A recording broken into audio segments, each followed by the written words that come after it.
Travel along, Catholic pilgrims, for 1 year as we read through St. Faustina's diary. Join me, Amy Thomas, each day for a short reading out of the diary which brought us a deeper understanding of Christ's divine mercy. Hello, Catholic pilgrims. Welcome to day 74 of our readings from St. Faustina's diary. So today we are going to be talking about the battlefield of our faith. And I think it's something that's very important to talk about. And it's an area where I think a lot of Christians try to shy away from. So Sister Faustina is going to write a little bit about that today in her readings. We have a great prayer for her country, which I highly encourage all of us maybe to pray today for our own countries, wherever you are listening from. So we are going to get started with Notebook 1, numbers 285 to 288. 1934. Once, when I returned to my cell, I was so tired that I had to rest a moment before I started to undress. And when I was already undressed, one of the sisters asked me to fetch her some hot water. Although I was tired, I dressed quickly and brought her the water she wanted, even though it was quite a long walk from the cell to the kitchen, and the mud was ankle deep. When I re-entered my cell, I saw the ciborium with the Blessed Sacrament, and I heard this voice: "Take this ciborium and bring it to the tabernacle." I hesitated at first, but when I approached and touched it, I heard these words: "Approach each of the sisters with the same love with which you approach me. And whatever you do for them, you do it for me." A moment later, I saw that I was alone. Once, after an adoration for our country, a pain pierced my soul, and I began to pray in this way: "Most merciful Jesus, I beseech you through the intercession of your saints, and especially the intercession of your dearest mother, who nurtured you from childhood, bless my native land. I beg you, Jesus, look not on our sins, but on the tears of little children, on the hunger and cold they suffer. Jesus, for the sake of these innocent ones, grant me the grace that I am asking of you for my country." At that moment, I saw the Lord Jesus. His eyes filled with tears, and he said to me, "You see, my daughter, what great compassion I have for them. Know that it is they who uphold the world." My Jesus, when I look at this life of souls, I see that many of them serve you with some mistrust. At certain times, especially when there is an opportunity to show their love for God, I see them running away from the battlefield. And once Jesus said to me, "Do you, my child, also want to act like that?" I answered the Lord, "Oh no, my Jesus, I will not retreat from the battlefield. Even if mortal sweat breaks out on my brow, I will not let the sword fall from my hand until I rest at the feet of the Holy Trinity. Whatever I do not rely on my own strength, but on God's grace. With God's grace, a soul can overcome the greatest difficulties." Once, when I was having a long talk with Jesus about our students, encouraged by his kindness, I asked him, "Do you have among our students any who are a comfort to your heart?" The Lord answered that he has, but their love is weak, and so I put them in your special care. Pray for them. O great God, I admire your goodness. You are the Lord of heavenly hosts, and yet you stoop so low to your miserable creatures. Oh, how ardently I desire to love you with every beat of my heart. The whole extent of the earth is not enough for me. Heaven is too small, and boundless space is nothing. You alone are enough for me, eternal God. You alone can fill the depths of my soul. So, as always, a lot of really good things in here today that I could go over. Like I said at the beginning, the prayer that she says for her country is relevant to every single one of us. And if you have a few extra moments after you're done listening to this podcast, pray it in the name of your own country. Because I think it's really good and very relevant to pretty much every country in the world. We can all definitely pray more for our countries and our leaders. But what I wanted to talk about was in 287, where she's talking about the battlefield. Most of us realize that at our confirmation, we are given the graces, the sacramental graces, to now go out and defend the faith. We become a soldier for Christ. Now, a lot of people will kind of flinch at that because it sounds super violent and like we're, going off with actual weapons to slay or fight people, which is not what we're doing. That's not what we're about. What we are doing is we are carrying on spiritual warfare. But my fear is that what we've done with Christianity is watered it down so much that, one, Christianity has just become just a personal relationship with you and Jesus. I'll leave everybody in the world alone. You just let me sit over here on my mountaintop and pray to Jesus, and I won't trouble you at all with how I believe or anything like that. Not that we should be forcing our beliefs on other people, but I'll get to what I'm trying to say here in a minute.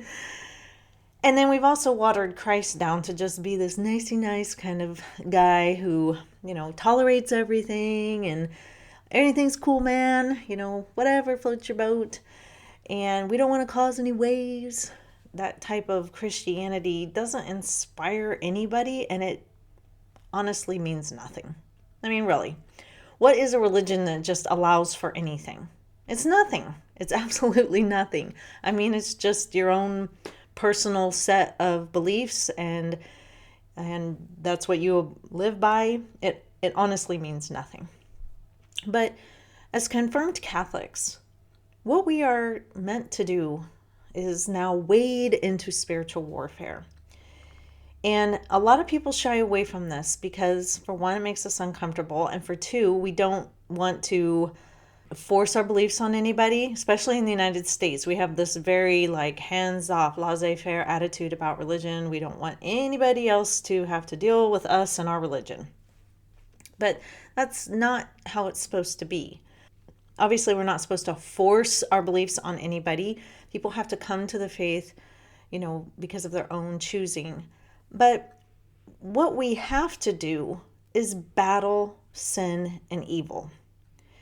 And this kind of wishy-washy Christianity that has permeated our culture and really the whole world is one that just doesn't even confront sin and evil anymore. We just cooperate with it. We just compromise with it. We just allow it because, oh, well, if that's what you want to do, I guess that's fine. I'm not going to say anything. But no, we should always say no to evil. We don't have to be jerks about it. And I think this is part of the problem is we think that if we say no to evil, that automatically makes us jerks.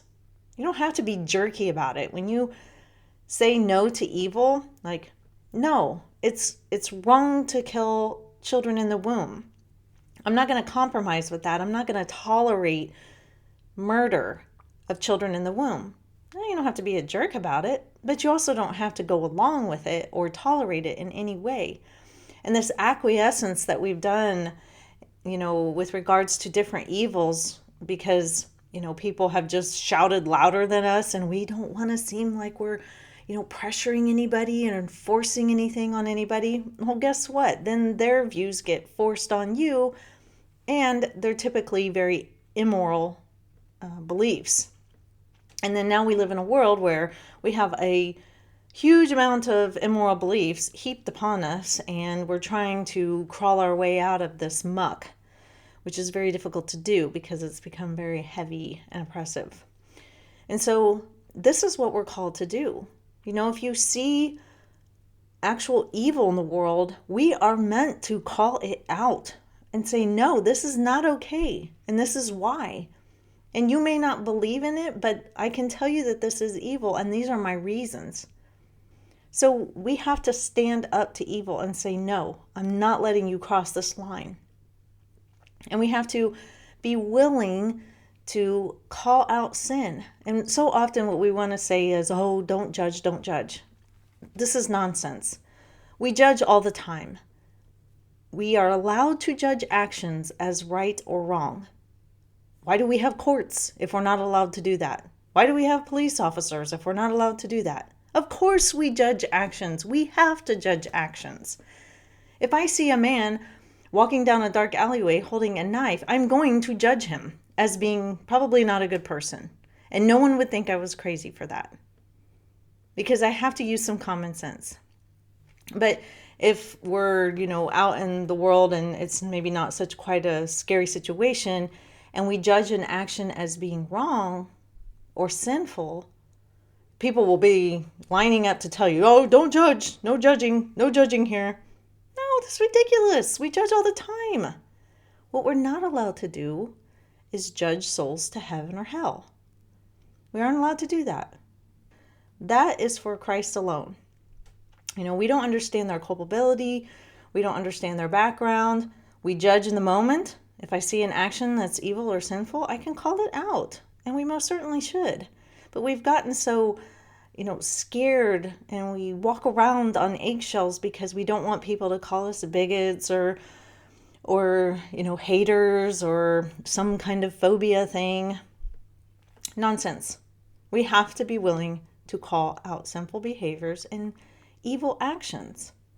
Now, like I said, you don't have to do it like a jerk. You don't have to walk up to somebody and say, you're going to hell because you're doing this. No, you do it in a charitable, loving way. But you don't tolerate it. If you truly love somebody, why would you ever want to see them sunk in sin?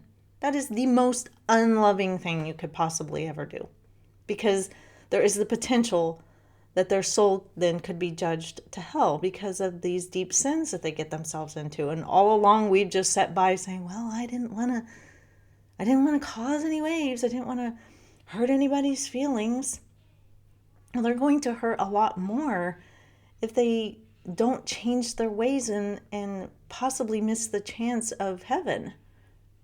We can't just think of the present moment. We have to remember that our souls live on in eternity, and it's either going to be glorious or it's going to be torturous. And if we truly love somebody, we don't want the torturous for them. And so, on the flip side of that, if someone is calling out our sin, we need to be receptive to that. Because if they're calling out our sin, that's because they love us. They're seeing something in us that is lacking. We aren't being who God meant us to be. And that could possibly sink us. And so we have to be willing to accept someone calling out our sin, because they only are trying to help us. So remember, charity is the way to go. Be charitable. If people get offended, then that's their own problem. But we still have a duty as Christians to call it out. Think of Padre Pio. St. Padre Pio was not a, nicey nice, flip the peace sign type of saint. No, he called out sin and he told you exactly what you were doing wrong, because you can't play around with sin. Mother Angelica, she didn't mince words. If you were doing something wrong, she told you. Because why? Because she cared about your soul. She cared about the state of your soul. And sometimes we kind of have to, figuratively smack people upside the head and say, hey, look, this is wrong for you. You got to wake up. So, she says here that she is not going to leave the battlefield. She will never leave the battlefield. She will always fight on the battlefield. And that's what we are called to do as well. And Sister Faustina says, I will not retreat from the battlefield. She's talking about spiritual battlefield, spiritual warfare, even if mortal sweat breaks out on my brow. And we need to have that same kind of courage, that same kind of love for our neighbors and for, others around us. We need to have that same kind of love for God, that we will not tolerate evil because it is so offensive and abhorrent to God. And so it should be to us as well. So, sorry if that was a big old rant, but this kind of stuff really gets me fired up. So I will see you back here for Day 75 Catholic Pilgrims. And until then, live the faith boldly and travel well.